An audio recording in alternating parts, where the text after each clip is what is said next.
The history of Dover, because of the town's proximity to the continent, begins when Stone Age people crossed what was then a land bridge, before the opening up of the English Channel. Since then, successive invasions of peoples have taken place. Archaeological finds have revealed a great deal, particularly about cross-channel trade and the attempts of those various inhabitants to build large-scale defenses against European invaders on this part of the English coast. In more modern times, the emphasis has tended to be on the growth of Dover as a commercial port, both for passenger and freight ferries and for cruise ships. There is also a relatively large tourist industry built around the town's historical sites.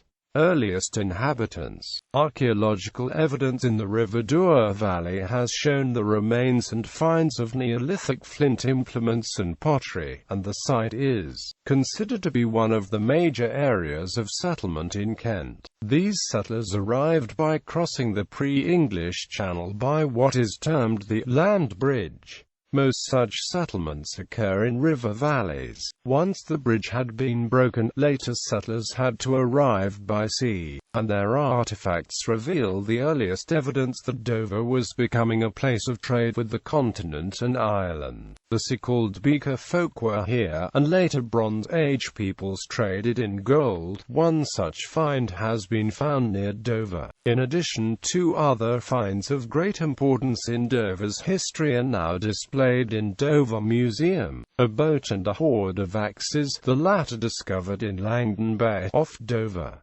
Small Iron Age finds have also been discovered.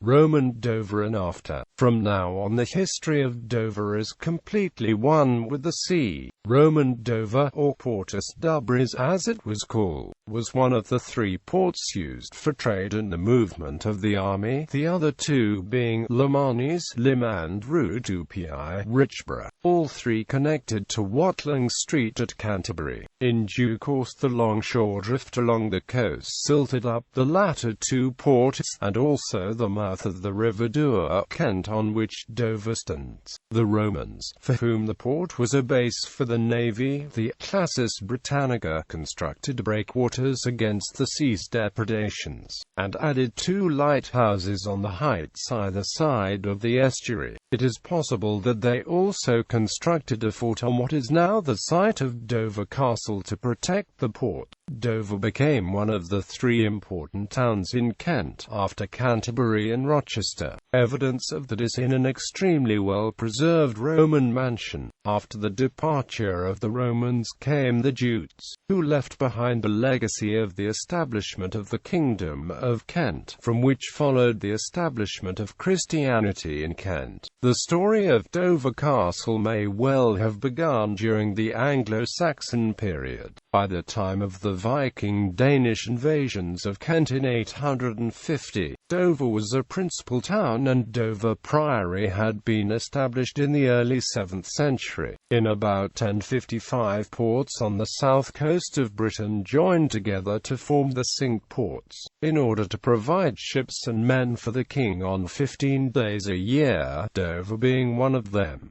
The Middle Ages. 20 years after the Norman conquest of England, in 1086, the Domesday Book was compiled. The entry for Dover in the Kent section of the book came first. Before all other entries, there were also two entries specifically to the lands held by the canons of Dover Priory. The value of Dover was put at £40. Its value in the time of Edward the Confessor could not be established, since Dover had been burnt at the time of the conquest. The town was now a borough. The town burgesses ran their own guild and possessed a guild hall. Soon after 1066, William appointed a governor of Dover Castle, who was given the additional title of Lord Warden of the Cinque Ports. The period saw much activity in the founding of churches, hospitals and other religious buildings. Archaeological evidence suggests that a new castle was constructed near the Saxon church of St. Mary in Castro in what is now Dover Castle, rather than or as well as repairing the old borough. The church was repaired twice in the 13th century. In Dover the churches of St. Mary the Virgin and of St. James the Apostle were also built. St. Edmund's Chapel was consecrated in 1253 as a chapel of rest. The large Saxon monastic church of St. Martin le Grand had by this time incorporated 3 other churches within its walls, although by the time of the Reformation it was closed down. A new priory was founded on another site, also dedicated to St. Martin, and a college for secular priests was established. Hospitals were built for the relief of pilgrims. There were 5 in Dover, including Maison Dieu. Several of the surviving buildings remain in 2008, either as ruins or in another guise.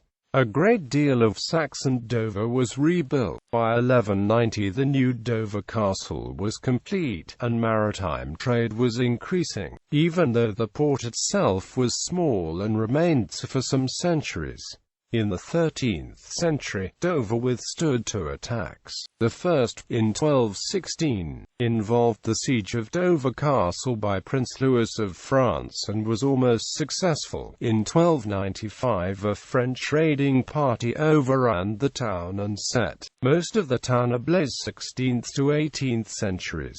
During the Tudor Dynasty, continental invasion still threatened. During the reign of Henry VIII, improvements were made to Dover's defences, both to the castle and the moat bulwark, the king making a personal visit to supervise the work. Further improvements were carried out under Elizabeth I.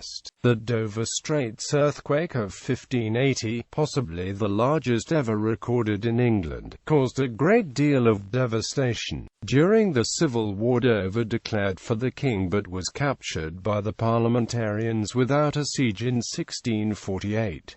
Charles II landed here in 1660, at the Restoration, deputizing Bernard de Gaume to make extensive repairs to the pier. On May 26, 1670, Charles II signed a secret treaty here ending the hostilities with Louis XIV of France. During the Napoleonic Wars, Dover became a garrison town heavily defended against the threat of French invasion. Napoleon's troops, gathered at Boulogne, could be seen from Dover on a clear day. At first earthen batteries were built along the seafront and across the western heights. These were later improved in 1804 with a massive building program in stone and brick on the western heights, creating 2 cutting-edge forts, deep brick-lined ditches, and a grand shaft, a unique 140-feet triple staircase, linking the town to the forts and enabling troops from the hilltop barracks to be rapidly deployed at the seafront.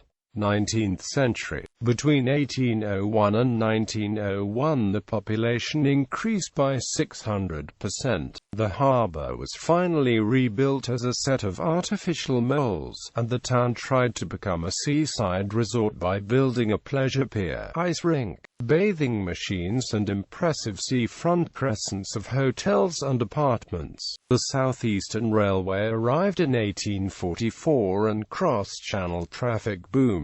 The town were even combined with boat trains and the Golden Arrow service. 20th century. In the 20th century, Dover became the center of English Channel defense during World War I, as the base for the Dover Patrol. In World War I it was, with Folkestone, one of the main troop embarkation ports for France. It was also bombed by aeroplanes and zeppelins and shelled by passing warships. This forced residents to shelter in caves and dugouts. The town became known as Fortress Dover and was put under martial law. In World War II this developed into sustained bombing and shelling by cross-channel guns, causing 3,059 alerts, killing 216 civilians, and damaging 10,056 premises. A series of underground caves and tunnels in the cliffs were used as air raid shelters during the war, and Dover became a wartime symbol as part of East Kent's Hellfire Corner.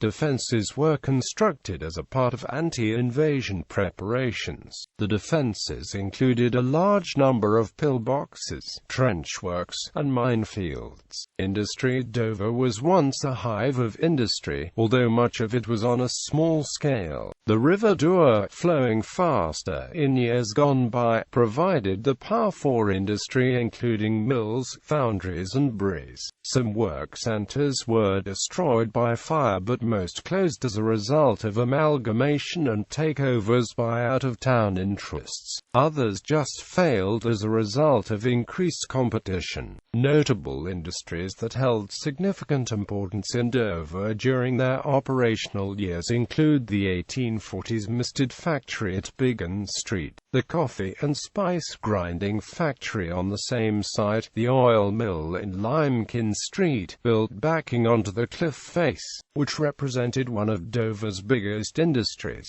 and stood for many years as a landmark of Dover, run by the Dover Oil Crushing Company until 1889. The building of the oil mill was used as a pre-demob center for troops arriving home from Germany during the First World War. Just off the Market Square, in the now truncated Market Street, there was an ancient candle factory which is believed to have been there in the time of Elizabeth I. For many years there was an arrangement under which Dover butchers were required by law to take the meat fat to the factory for the production of candles.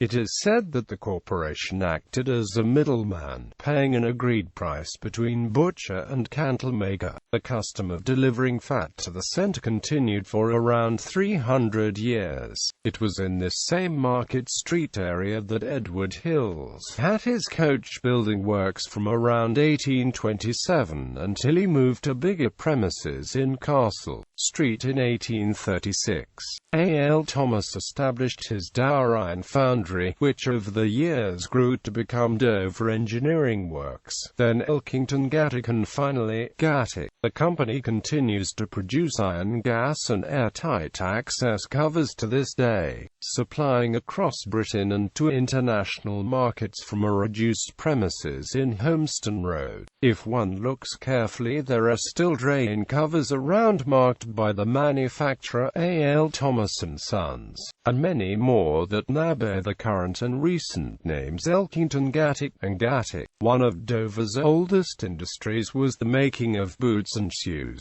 especially for the military. Messrs. Coulthard and Wilson had the premises in Last Lane off Queen Street. Buckland, off London Road, was a land of mills, even when the Normans drew up the Doomsday Book. The millers used the river, with dams in places, to provide the power to drive the machinery. Some of the mills were built to grind corn to make bread, some were converted to breweries, and others manufactured paper. At one stage these mill lands were in the ownership of the Maison Dieu, but after the dissolution of the monasteries by Henry VIII they passed into the hands of various individuals, some of whom were already millers. By 1777 Ingram Horn, a paper manufacturer, owned one of the bigger mills, and later Dover bankers Samuel Latham and Peter Fector had financial interests in one or more mills at Buckland. The last large flour mill making use of Dour waters was Chitty's Mill at Charlton, Greenwich. Wrecked by enemy action towards the end of the Second World War, caught fire and was never reopened. Today the site is occupied by houses and a branch of Halfords.